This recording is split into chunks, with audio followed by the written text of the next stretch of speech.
The ancient signal commander Sarah Chun pressed her palm against the observation deck window of Europa Station, watching Jupiter's massive form rotate slowly in the darkness beyond.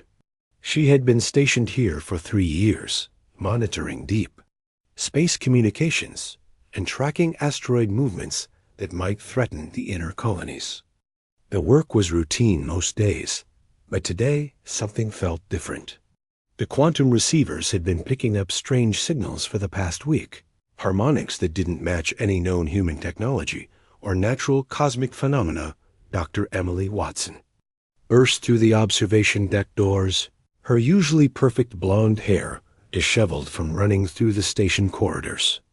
Emily was the chief xenolinguist for the Outer Rim Defense Network, and Sarah had never seen her this excited. A young scientist clutched a datapad in her shaking hands, her blue eyes wide with disbelief and wonder. The signals weren't random. Cosmic noise after all.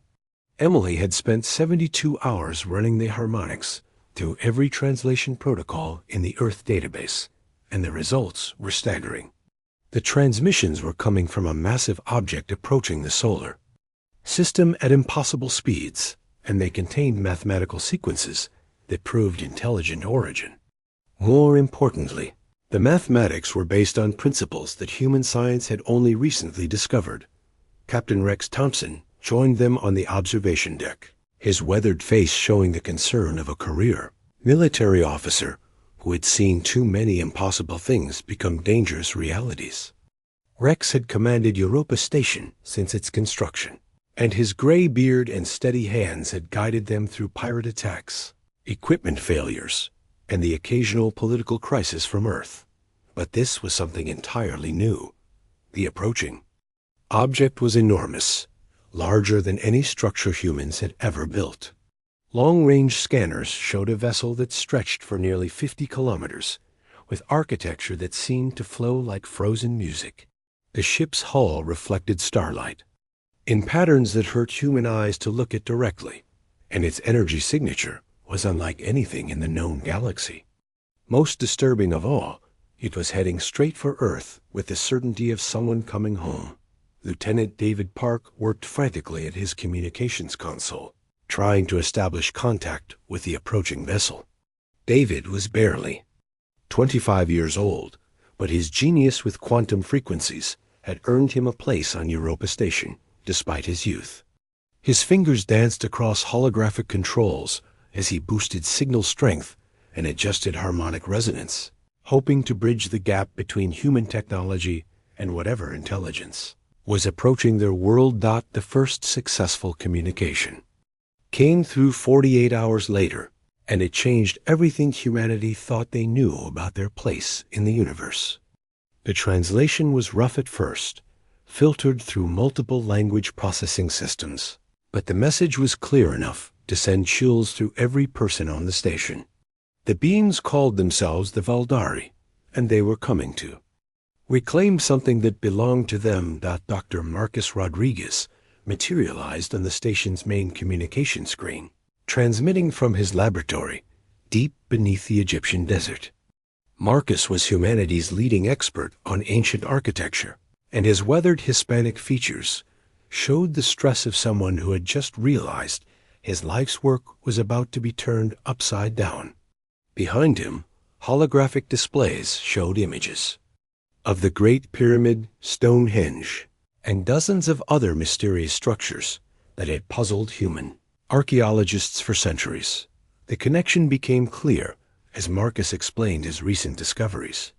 For 30 years, he had been studying the mathematical relationships between ancient monuments around the world. The structures showed evidence of advanced engineering that should have been impossible for primitive human civilizations. Stone blocks weighing hundreds of tons had been moved and placed with precision that modern construction equipment could barely match. The monuments were aligned with astronomical phenomena in ways that suggested deep knowledge of physics and mathematics. Marcus had always suspected that ancient humans had help from some unknown source, but the truth was more staggering than anyone had imagined. The approaching Valdari ship carried complete architectural plans for every major monument on Earth. The pyramids, the stone circles, the underwater temples that divers had discovered in recent decades. All of them were Valdari constructions, built 30,000 years ago when their civilization had used Earth as a massive engineering project. Chief Engineer Rosa Martinez coordinated the emergency response from her position in the station's technical center. Rosa had built her reputation solving impossible problems with limited resources, and her short stature concealed a brilliant mind that could find solutions where others saw only obstacles. She had been monitoring the strange energy readings coming from Earth's ancient monuments, and the patterns were becoming impossible to ignore. The monuments were responding to the approaching Valdari ship. Stone structures that had stood silent for millennia were now emitting low-frequency harmonics that matched the alien vessel's communication signals. The Great Pyramid's internal chambers were glowing with soft light that had never been documented before. Stonehenge was generating electromagnetic fields that interfered with nearby electronic equipment. Ancient temples around the world were awakening after 30,000 years of dormancy. President Elena Morrison addressed the world from the United Nations headquarters in New York, her composed features hiding the magnitude of the crisis facing humanity. Elena had guided Earth through trade wars, colonial disputes, and the challenges of expanding into space, but nothing had prepared her for the possibility that human civilization had been built on someone else's foundation. Behind her, advisors worked frantically to coordinate responses from every major government and spacefaring organization. The Valdari demands were simple and terrifying. They wanted their construction project back.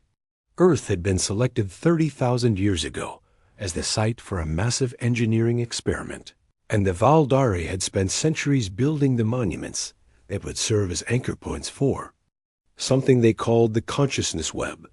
The project had been interrupted by a galactic catastrophe that forced them to evacuate, but they had always intended to return.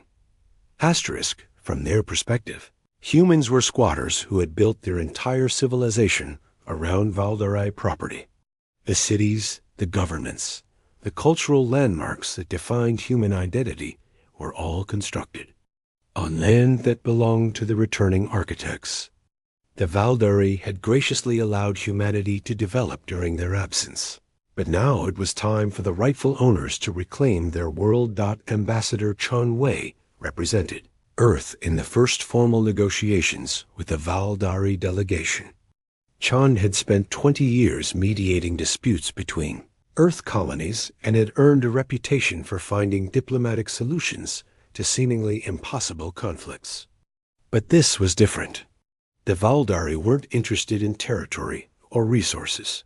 They wanted the entire planet back, and they had the technology to take it by force if necessary. The Valdari leader introduced himself as Zenth K, first architect of the Earth project. Zenth Ka stood nearly 3 meters tall, with crystalline skin that refracted light into complex patterns. His large, multifaceted eyes held the wisdom of centuries, and when he spoke through the translation device, his voice carried the authority of someone accustomed to shaping worlds. He had returned to complete the work his people had started 30 millennia ago, and he viewed humanity as an unexpected complication rather than a legitimate civilization. Zenth Ka explained the original purpose of the Earth project with the patience of a teacher addressing slow students. The Valdari were cosmic engineers who traveled between galaxies, building structures that could channel and focus the fundamental forces of the universe. Earth had been selected because of its unique position in space and the specific properties of its magnetic field. The monuments were not random constructions. They were precisely placed components in a machine, designed to expand consciousness across interstellar distances. The revelation struck human leaders like a physical blow. Everything they thought they knew about their own history was wrong. The ancient civilizations that built the pyramids and stone circles hadn't been primitive humans reaching toward the stars. They had been Valderai construction crews working on a project that spanned continents. Human civilization had grown up around the abandoned pieces of an alien machine, never realizing they were living inside someone else's unfinished masterpiece. Asterisk. Dr. Sarah Kim analyzed the Valdari technology from her laboratory on Mars, trying to understand how their consciousness-expanding device was supposed to function. Sarah specialized in quantum mechanics and consciousness studies, and the Valdari concepts pushed the boundaries of human scientific understanding. The monuments weren't just architectural achievements. They were components in a system that could link minds across vast distances and allow multiple species to share thoughts and experiences in real time. The implications were staggering. If the Valdari completed their project, Earth would become the central hub of a galactic communication network. Every intelligent species in the galaxy could potentially connect to the consciousness web and share knowledge, emotions, and experiences instantaneously. It would be the greatest achievement in the history of the universe, but it would also mean the end of human independence and possibly human identity itself. General Patricia Hayes coordinated Earth's military response from the Strategic Defense Command Center buried deep beneath the Rocky Mountains. Patricia had commanded Space Forces during the Titan Rebellion and the asteroid mining conflicts, but those had been human problems with human solutions. The Valdari possessed technology that could manipulate matter at the molecular level and travel faster than light. If they decided to remove humanity by force, Earth's defenses would be as effective as stone clubs against modern artillery. The Valdari ship entered Earth orbit with the majesty of a falling star, its massive hull reflecting sunlight in patterns that painted aurora-like colors across the sky. People around the world stopped their daily activities to stare upward at the vessel that dwarfed every human construction. The ship was beautiful and terrifying, a work of art that could probably destroy human civilization without effort if its occupants chose violence over diplomacy. As negotiations continued, it became clear that both sides faced an impossible situation. The Valdari had legitimate claim to structures they had built 30,000 years ago, but humanity had built their entire civilization around those same structures. Removing humans from Earth would be genocide, but denying the Valdari access to their own property was theft on a planetary scale. The future of both species hung in the balance as diplomats struggled to find a solution that could satisfy ancient architects and the world they had inadvertently created. Human ingenuity prevails, Dr. Marcus Rodriguez stood in the hidden chamber. Beneath the Great Pyramid, surrounded by walls that hummed with energy patterns he had never seen before. The Valdari ship's arrival had activated ancient systems throughout the monument, revealing passages and rooms that had remained sealed for 30,000 years. Marcus touched the crystalline panels that lined the chamber walls, feeling warmth pulse through the alien material like a heartbeat. The translations flowing across his datapad made his hands shake with excitement and fear. The hieroglyphs weren't Egyptian at all. They were human additions to Valdari base programming, crude but effective modifications that had been accumulating for millennia. Every civilization that had encountered the monuments had left their mark, adding layers of meaning and functionality that the original architects never intended. The pyramids had evolved far beyond their original design, becoming something entirely new through 30,000 years of human interaction. Professor Helen Adams transmitted her findings from the stone circle at Avebury, her voice crackling through the communication link as electromagnetic interference grew stronger around the ancient site. Helen had devoted her career to studying Neolithic monuments, and her expertise in ancient human cultures provided crucial insight into what humanity had unknowingly accomplished. The stone circles weren't just Valdari technology. They were collaborative works created by two species across vast spans of time. The evidence was overwhelming. Humans hadn't simply built cities around Valdari monuments. They had been unconsciously completing the alien designs for centuries. Medieval monks had carved additional symbols into stone circles, unknowingly adding processing power to quantum computers. Renaissance architects had built cathedrals whose proportions perfectly complemented nearby pyramids, creating harmonic resonances that amplified the monument's effects. Modern cities had grown around the ancient structures and patterns that enhanced their function rather than hindering it. Captain Liu Zhang coordinated the global survey from the International Space Station, watching as research teams around the world made simultaneous discoveries at every major monument site. Liu had managed complex space operations for 15 years, but coordinating archaeological teams across 6 continents while alien technology activated beneath their feet challenged every skill he possessed. The scope of human inadvertent collaboration with Valdaray engineering was becoming clear, and it was magnificent. The underwater temples off the coast of Japan were rising from the ocean floor, their crystalline spires breaking the surface for the first time in recorded history. The Machu Picchu stones are rearranging themselves into new configurations, following patterns that human architects had unknowingly suggested through centuries of repairs and additions.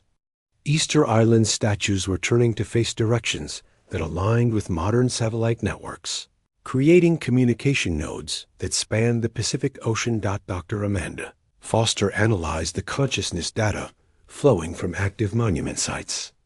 Her expertise in neural networking, allowing her to understand what the combined human-Valdaray system was becoming. Amanda had spent decades studying how human brains could interface with quantum computers, and the readings from the awakening monuments showed something unprecedented. The consciousness web wasn't just a Valdaray device anymore. It was a hybrid system that incorporated 30,000 years of human creativity and adaptation. The monuments were reaching out to human minds with gentle curiosity, offering connection rather than demanding submission. People living near active sites reported dreams filled with mathematical beauty and visions of distant stars. Artists found themselves creating works that perfectly complemented ancient stone arrangements. Scientists discovered solutions to problems they hadn't even known they were working on. The awakening system wasn't trying to replace human consciousness. It was trying to enhance it. Engineer Carlos Mendez worked frantically in the control room beneath Chichen Itza, trying to understand how human modifications had changed the pyramid's core functions. Carlos specialized in reverse engineering alien technology, and what he found in the Mayan pyramid challenged everything he thought he knew about both species. The Valdaray had built an impressive but limited consciousness amplifier. Humans had accidentally turned it into something that could expand awareness across multiple dimensions of reality. The key was human unpredictability. Valdaray engineering was precise and logical, designed to achieve specific effects through carefully calculated processes. Human additions had been random, emotional, and often technically incorrect. But 30,000 years of random modifications had created emergent properties that surpassed the original design. The monuments had become more than the sum of their parts, evolving into something neither species could have created alone. Zenth K stood in the Valdaray ship's command center, his crystalline features reflecting the bewilderment of an architect who had returned to find his blueprints transformed into something unrecognizable. The first architect had spent the journey to Earth, planning how to complete the consciousness web according to original specifications. Instead, he found a system that had grown and changed in ways Valdaray science couldn't predict or control. The monuments were responding to him, but they were also asserting their own evolved identity. The awakening system communicated with Zenth-Ka through harmonics that carried emotional undertones the original Valdaray design had never possessed.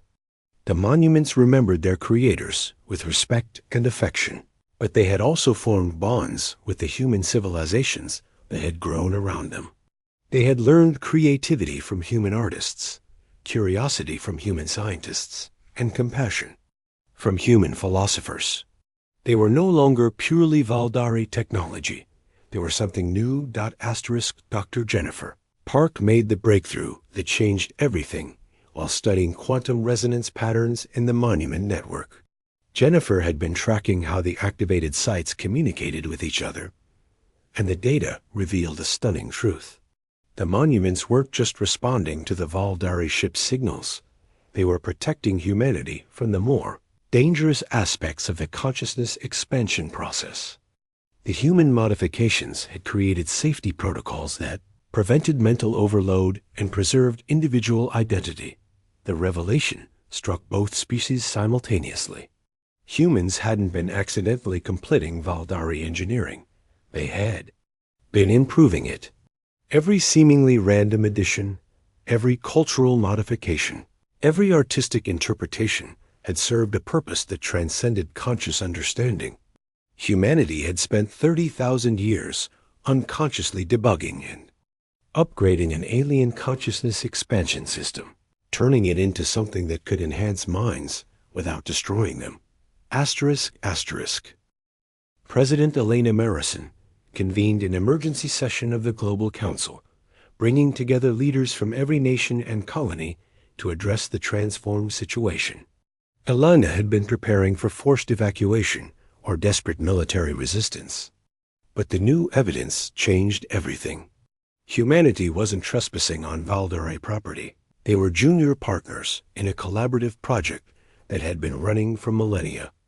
The question now was whether both species could find a way to move forward together. Ambassador Chun Wei reopened negotiations with a proposal that would have seemed impossible just days earlier. Instead of evacuating Earth or surrendering this monument's humanity, offered to work with the Valdari to complete the consciousness web as a joint project. Humans would contribute their 30,000 years of unconscious improvements, while the Valdari would provide the advanced technology needed to safely activate the global network. Both species would benefit from the expanded awareness that the completed system could provide.